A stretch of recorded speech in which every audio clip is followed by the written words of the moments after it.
Stanford is probably the hardest school in the world to get into. It has a 4% acceptance rate, which is lower than Harvard's at 5% and Princeton and Yale's at 6%. The average student has nearly perfect grades, SAT scores, they're ranked at the top of their class, and they've probably created like 50 clubs, figured out world peace, hunger, and maybe cured cancer while they're at it. And yeah, I've done none of those. I am far from a perfect student. I got a C in math class sophomore year. I'm ranked 148th out of 400 students, and I have a 3.8 unweighted or 4.3 weighted GPA. So yeah, statistically based upon that, I probably have like a 0.1% chance of actually getting in. I'm not delusional, but for the longest period of time, I set aside my dream of going there because I listened to what society told me, which was if you don't have all of those attributes and you're not the smartest student, then you're probably wasting your $90 application fee and you'd probably be better off applying to some more safety schools. And yeah, I can't believe I almost took the advice to be mediocre and to give in to what society told me you can or can't do, because telling a kid to be realistic is probably the worst thing you could tell them. And despite the 4% acceptance rate, I'm confident that I have a 51% chance of getting in, and here's why. So what do colleges actually want? Based on this, you're probably just going to spend the next 4 years doing what everyone else is doing just to end up looking like everyone else when you apply to college, which is fine if that's what makes you happy. I'm not here to give a speech on all the flaws on the educational system. Okay, maybe a few, or to criticize anyone. I'm just here to provide maybe a different perspective at going through high school, or perhaps a different approach and getting into college that you won't see advertised anywhere else, because I'm not trying to take your money. College is a business and getting in is a game, but it's a game I wasn't willing to sacrifice myself for, and you don't have to either. The story will be broken up into 3 different parts. First, my theory on college admissions and getting into a top school. Second, the only choice you need to make in life. And last, why I actually have a 51% chance of getting into Stanford despite its 4% acceptance rate. Oh, and if you stick around to the end, there'll probably be a little surprise. I'll see you there. Enjoy. Intelligence combined with consciousness is the highest predictor of success in life, which is why colleges want your SAT score, which is essentially an IQ test, and for you to write essays, which sort of is a peek into your mind and your consciousness. And yes, I'm aware that there are a million variables that go into the college admissions process and selection, but for the sake of this video, it's easier just to simplify it down to those 2. Since colleges act like a business today, one of the most important parts of a business is the branding. By definition, branding is a way of identifying your business. It's how customers recognize and experience your business. There's a reason you know why Harvard and Cambridge are good schools. It's because of their branding. And you know the smartest people in the world go there, but do you know why you think that? Even for me, I have no idea how I even formed that opinion, but it's there.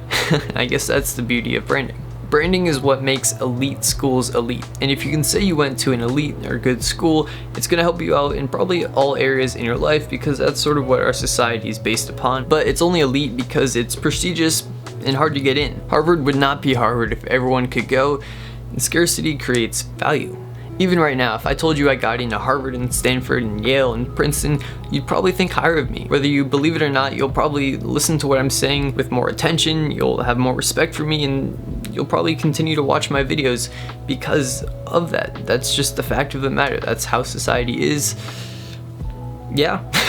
Another way to look at this is from an investing standpoint, where the college is investing in the student with education and letting them go into the school, and the whole college admissions process is them looking over your application like a stock and analyzing the risk, the potential, reward and return on investment. And yeah, and they're doing a risk analysis to see if it's a good investment for them. So from that perspective, fitting in and doing what everyone else is doing is sort of like a safe bet. You're most likely a low risk, but probably lower potential in the long run as compared to someone who might be a high risk but higher potential.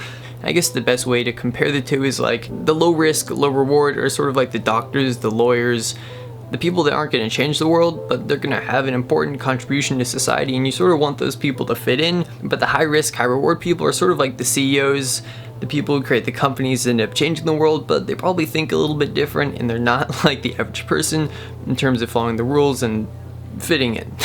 And so what I think ends up happening at these elite schools is they let in the kids who have the most potential to become the most successful individuals at their school, and those people are the ones who are eventually going to add back to the ethos of the school and sort of give that return on investment.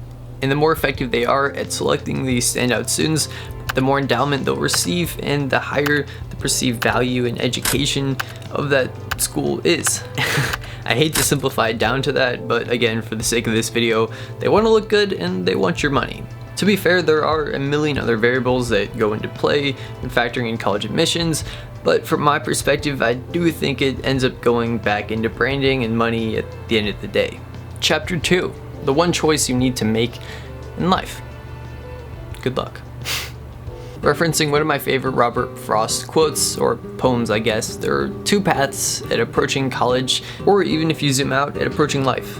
One, there's fitting in and doing what everyone else is doing because it's safe and easy while potentially risking your happiness and doing what you love. And then on the other hand, there's the path less traveled on, which is not doing what everyone else is doing, taking a lot more risk by following your passions and doing what you love and not necessarily conforming to societal pressure to do what everyone else is doing. But I think you can still get into an elite school while doing the latter. Both are fine options. I'm not here to convince you or to judge you, but I think the people who don't chase their dreams or go after whatever it is that they wanted to go after or dreamed about, I think they end up living with a big what if stamped on the back of their mind for the entirety of their lives. And to me, when I think about that, in my mind, or at least the way I approach it, that is technically riskier living like that than the second option, which is generally perceived as more riskier in the moment until it pays off in the end, and it's actually not riskier if you think about it from that perspective of quality of life. You know what I mean? Fitting in is not as risky because you're with the herd and you're with everyone else, but then you're sacrificing your quality of life potentially because you're not actually doing what you want, so that you're technically safe, but you're not enjoying it. So what's the point of being safe if you're not enjoying it? So isn't that sort of riskier if the whole point of life is to enjoy it and to have fun? So even though the second decision is more riskier, isn't that sort of not riskier than the first one because you're potentially living the life that you want to be living, you know?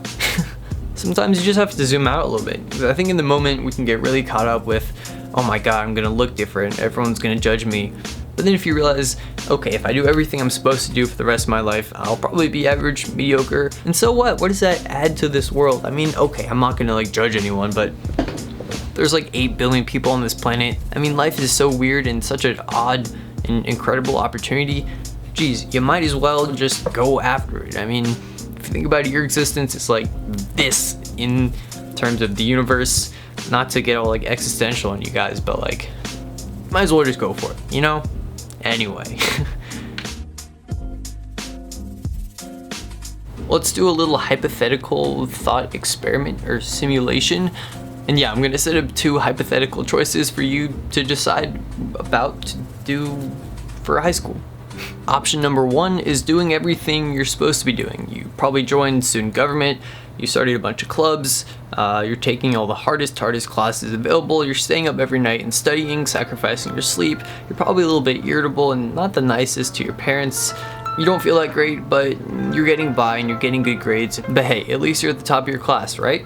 And then option number 2 is you spend those 4 years focusing on learning rather than looking good for college. You take the classes you want, even if they're not the hardest, but they interest you. You go to bed at 10 instead of midnight every night because you want to take care of yourself, even if it means getting a 90 instead of 100 on your test. It doesn't mean that you're lazy or that you don't understand the content. You're just not willing to go the extra mile to put yourself in harm's way. You have the extra time to hang out with your friends, to explore your passions, and you're not letting school stress you out because you're trying to have fun, you're enjoying it, but you're not getting too into the game. Both of these are highly simplified into 2 different ways of approaching high school, both that I've seen, and yes, they're a bit exaggerated for the purpose of the argument.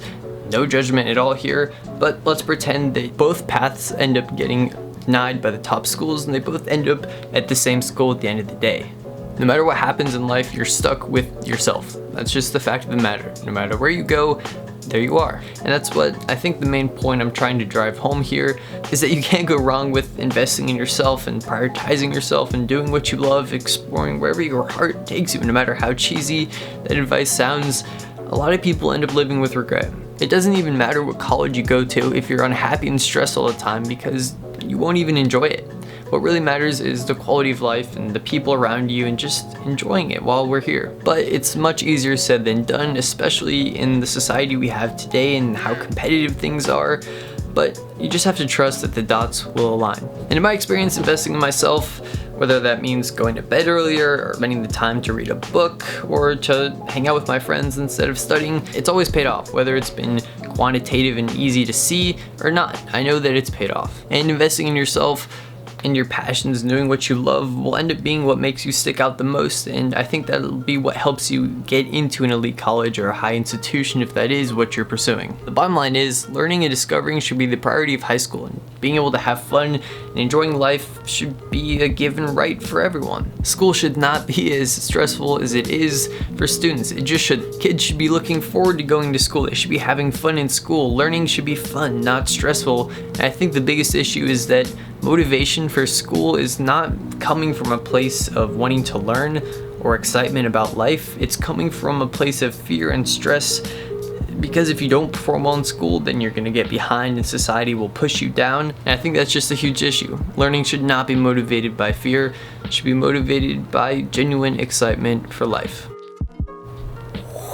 Okay, so where do I fit into all this? This is chapter 3, by the way. Why do I think I have a 51% chance getting to Stanford, even though there's a 4% acceptance rate and my grades are probably much far below average? Yeah. The reason is because I'm a high risk, high reward applicant. Stanford will either look at what I've done and me as a person and be like, great, we want him, we think he has potential, or they'll be like, maybe Stanford isn't the right place for him, he'll probably do better in another place. And for that reason, it's a 50-50 chance. They either want me or they don't. And if you're wondering, hey, I thought this kid said he had a 51% chance, where's that 1% coming from? Well, the 1% is just because I'm an optimistic person. That's it. But the thing is, it's not about applying to Stanford, getting into Stanford. It's about so much more. It's about having the confidence to apply to Stanford. It's about not listening to society tell you, you can't do that because of this. You can't do that because you aren't this way, or you haven't done this or that. It's about following your intuition and doing what you love and prioritizing yourself at the end of the day and investing in yourself, because that's what matters the most. Not getting into school or a high-paying job or whatever success you want in life. It's really not about that. I think we really limit ourselves from doing so much more because society has told us that we can't. And a really good example of this is I almost didn't create my YouTube channel because I was like, oh, I'm an introvert. Introverts won't be good on camera. YouTube is only for people who are extroverts. But let me tell you, I'm very, very, very introverted. But I decided to push past all that, and I created my YouTube channel, which was probably the best decision of my life. But I almost didn't because of what my preconceived notion was about being a YouTuber, or what society had told me about that. And it's the same thing for applying to Stanford. I almost didn't apply because I believed what society told me about needing to be a perfect student, to have done this, to have done that. But yeah, I think we conform to so many things without realizing we're doing it just because it's automatic in our minds, because that's what we've been taught. And if you're wondering why I think I have a shot at getting to Stanford, it's because of the spark that I have within me, and I think you'll see that in my application. And the spark comes from a place of genuine curiosity and excitement. Everything I've done was not to look good for college. My YouTube channel wasn't created to look good for college. My business wasn't created to look good for college. My media production company that I just started wasn't created to look good for college. It's because I wanted to do it, because I had a genuine motivation to do it. And I think a lot of kids do a lot of things to look good for college, but then their spark dies because they lose that motivation. But I know that my spark is only going to continue to grow when I go to college and even outside of college. And I think that's going to make the difference in my investment or stock, is that it's only going to continue to grow and to do more and more and more, because my life is only starting in college. I have so much more I want to do and think and dream about, and just there's so much more out there. And I think wherever I end up going, that college saw that spark in me. But reject it or not, I don't care. I really don't, because I look back at everything I did and my mistakes in my C in math class because I was stubborn and I didn't like math and I couldn't apply it. I'm happy I did that because I learned from it. And I had fun in high school. Like, I enjoyed it. It was a good time. I did what I wanted to do, and I didn't let school stress me out that much, and I wouldn't have it any other way. So regardless of where I end up going, I'm happy with myself because I invested in myself. And getting in or not getting into college won't affect my self-worth in any way. But the one thing is, they're not just letting one student in if they let me in, they're gonna be letting in 285,000 students in because I'm gonna be sharing my experience and everything I learn and just what Stanford is like. And hypothetically, I could bring in tens of millions of views, which is sort of like free advertising for Stanford, which is sort of an incentive to let me in. So if there's an admissions officer watching this video, yeah, it's a pretty good marketing point, you know? Alright, well, I think that's all for now. Go do what makes you happy and don't conform to any arbitrary rules, and I'll see you in Perspectopia. Bye.